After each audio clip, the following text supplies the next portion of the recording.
আগে 3 দিন আগে 5 দিন আগে আপনার মেয়ে আপনার ছেলে হলুদ মাখতে শুরু করলো, কোথায় পেলেন? ইসলামের কোথায় আছে যে সবই তো চালিয়ে দিচ্ছি আমরা ইসলামের নামে? বিবাহটা হচ্ছে একটা ইসলামী একটা রুকুন, ইসলামী একটা কানুন, ইসলামী একটা বিধান।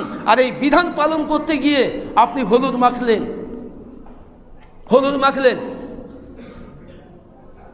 এই হলুদ মাখাটা কোথায় পেলেন?